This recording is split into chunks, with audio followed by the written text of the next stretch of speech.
Good morning.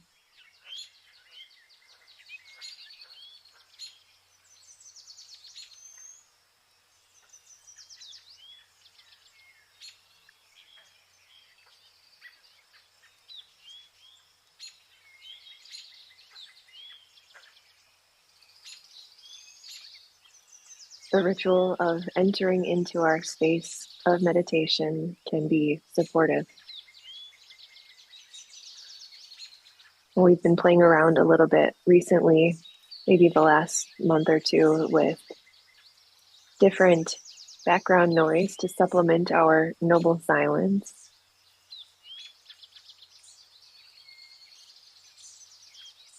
Krishna Das, a popular musician in my repertoire, and appropriate with our focus for our practice this morning of Bhakti Yoga. There are many paths of practice. When I teach asana, I typically end my practice with gratitude to all of the teachers who've come before us, who've shown us the way. Sometimes I'll say who've shown us one of the ways. And that's just it, is that there are many ways to do this thing that we're doing, called life or called practice or called, meditation in this circumstance. And the same is true of a yoga practice, a spiritual practice, on your cooking journey. Like there's a million different chefs you can follow. Whatever your discipline at work is, I'm sure there are people who you look up to for your career, people who you look up to in your neighborhood, and all the things. People show us ways that have worked for them, ways of thriving.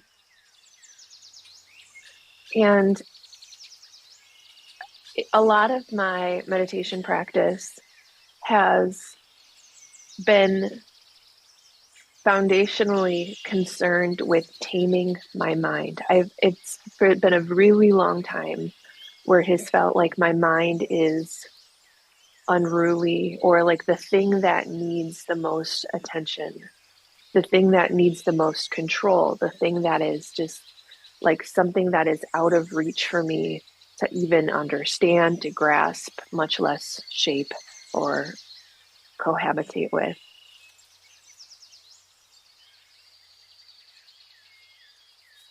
So, as you've likely experienced this year, as we've been practicing together, many of the practices that I offer are in that principle: concentration, focus, deeper understanding of how the mind works, why my specific mind does what it does, how the karma we carry and the culture that informs us will shape a lot of those experiences, and what can I do about it? But this isn't the only path, or I'm trying not to say but anymore. And this is not the only path. We've sprinkled in practices of metta, loving kindness practice in the heart space. We've sprinkled in practices of mudita, empathic joy. We've sprinkled in practices of visualization and expansion.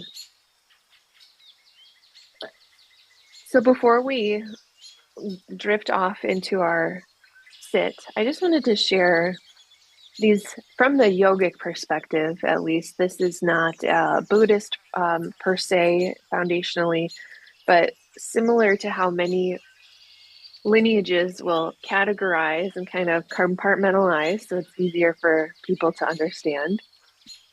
There's these four major paths within the yoga practice.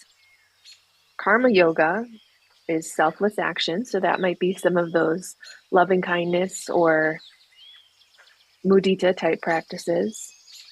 Raja yoga, which we've mostly been concerned with in this container. This is the path of meditation and mental discipline, focusing attention through our shamatha practice, that funnel, understanding and sensing what's here on purpose so that we can spiral it back out through our insight practice. Jnana yoga, so this is Jnana, J a little bit silent. This is the path of wisdom and knowledge. So that's where our insight practice becomes alive. We are our own best teachers. We don't spend a lot of time on the fourth, which is Bhakti yoga. It's a devotional practice. And that's why I started with Ram Dass today. These practices for for heady people, not so much like one of the gals that I practice with in the helium community, she's a performing artist and she loves mantra and she loves kirtan and she loves chanting. And it's really easy for her to get into that side of the practice. For me, it's not so much. I had to come to those devotional type practices and set aside a little bit of my self judgment, my self criticism. And having somebody like Krishna Das or the many people who chant available online and remind myself that it's about the vibrational quality of the practice. It's kind of beyond conventional wisdom. I'll share a little bit about this devotional path. This is a yoga path focused on cultivating love, devotion, and connection to the divine through practices like kirtan or call and response, group chanting, selfless service. And the ultimate goal of this devotional practice is universal consciousness. We do this through meditation, chanting, and it involves seeing the divine in all aspects of life. Seeing the divine in all aspects of life. That's our practice today. See the divine in all aspects of life. See all activities as either an expression of that divinity or maybe some hindrances to that divinity. So I'll guide us. Today will be a little bit more of an active practice. See the divine in these prompts. And if divine isn't a word that serves you, you could say, see God in everyone. You could say, see the universal light in everyone. You could see that which cannot be understood through words, whatever your phrase is. We've talked about this before. See goddess in everyone. That's a fun one. And maybe that's a good place to start. When you think of the divine, that will be my word today. The universal power that transcends.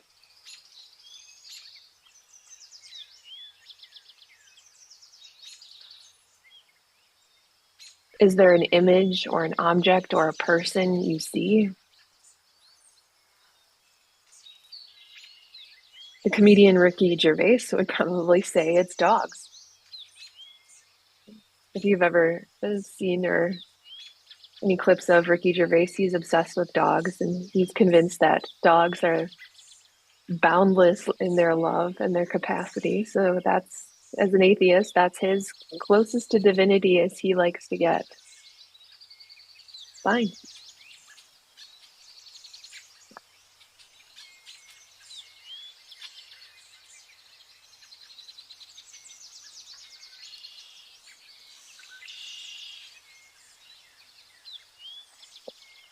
And we start our practice with this contemplation of the divine.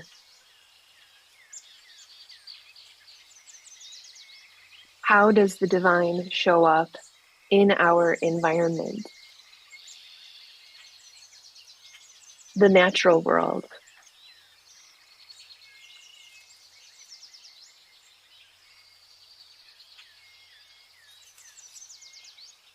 sweeping landscapes, the incredible lake that we live so close to,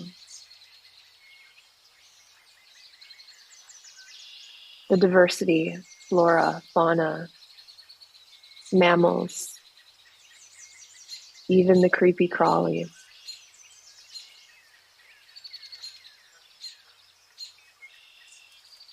See God in all. See the divine in all.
Is there a pet or an animal in your life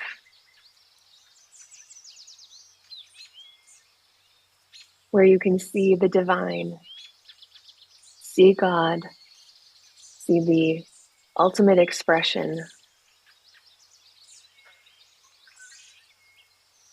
in this being?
Somebody in your life who is easy to love, beyond metta practice. Can you see the expression of the divine in this being? Is it their actions, their words, their presence, their physical body? Where is it radiating from? Become curious about the devotion, the expression of the divine within this person.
a stranger or somebody we don't know intimately, which is probably the majority of people we encounter.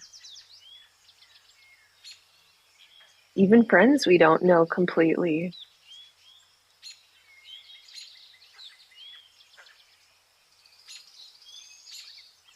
Pick one. Maybe a person you will almost certainly encounter today. Can you see the divine in them?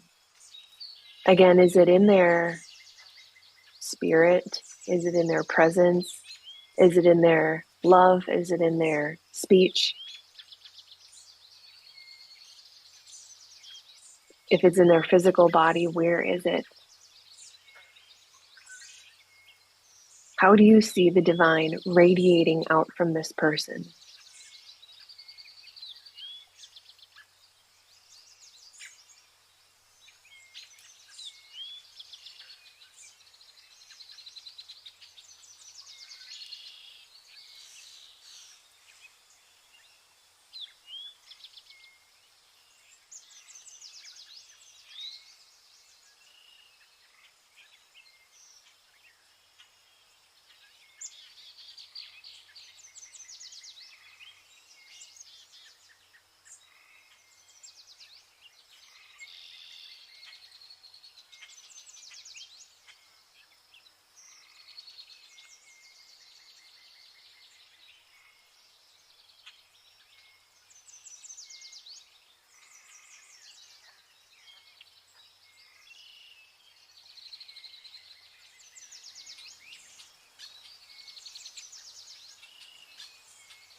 In somebody who challenges you?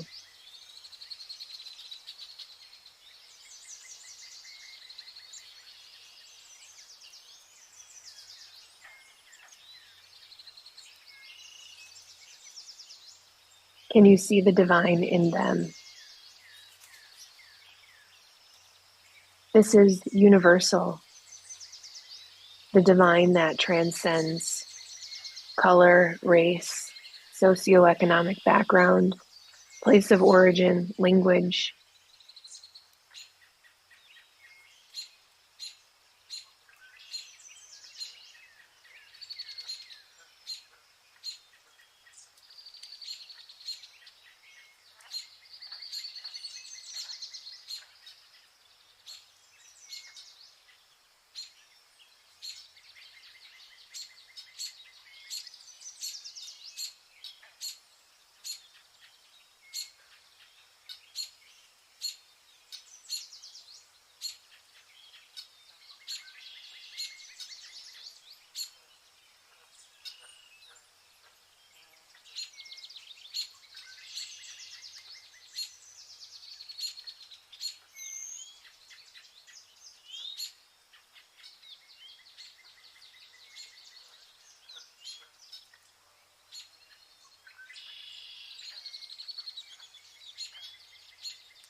A quick moment to check in with how this reflection of divinity with somebody who challenges you manifests in your body.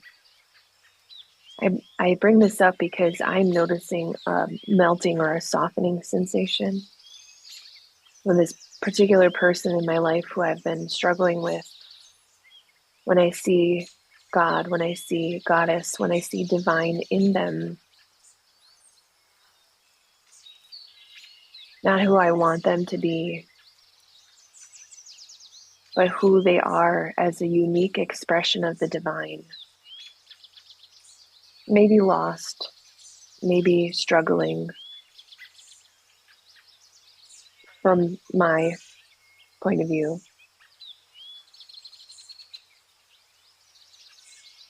There's nothing I can do but feel compassion.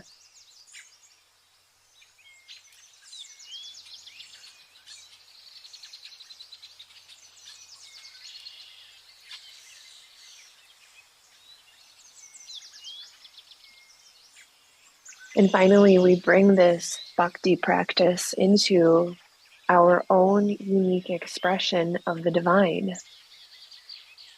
Does it live in the body, in the mind, in the heart, in our connection to others?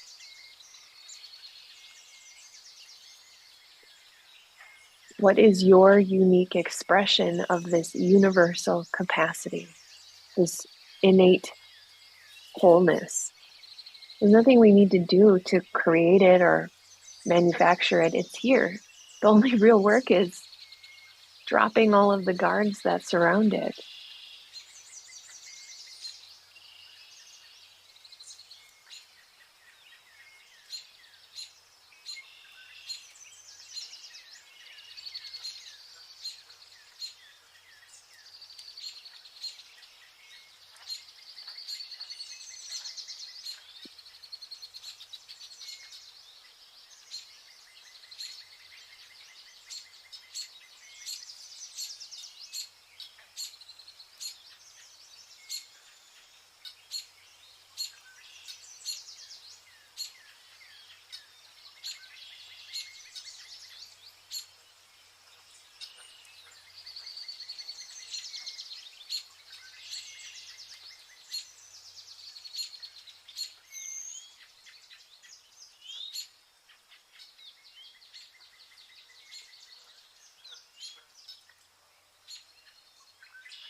And we'll spend a little bit of time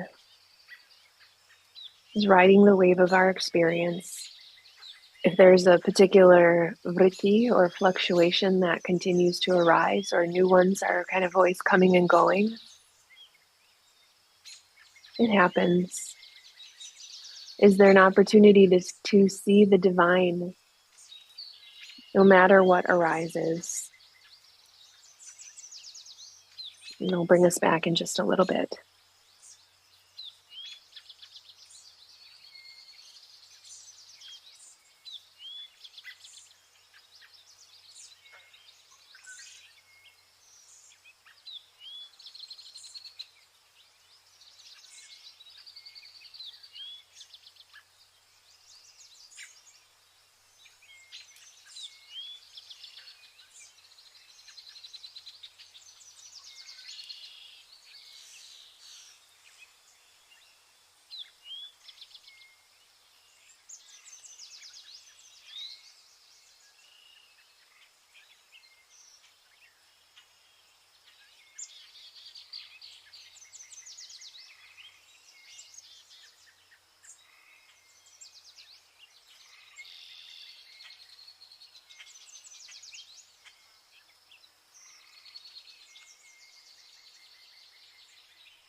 As we bring our practice to a close, a noble pursuit to see the divine in all we encounter today.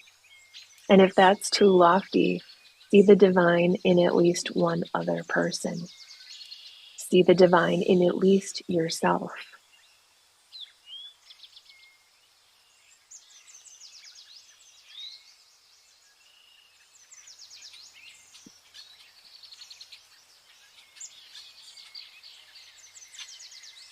You may bring your hands to heart as we close our practice. This is a posture of humble, devotional reverence to the practice itself and to all we encounter off the cushion and in our day. That's what makes our practice alive. It's a living Dharma.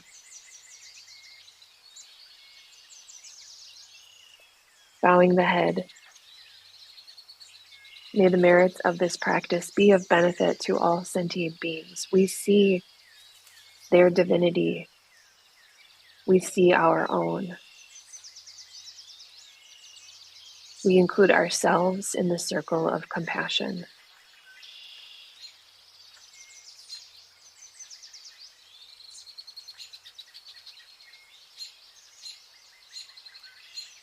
Thanks so much for your practice. Have a great day.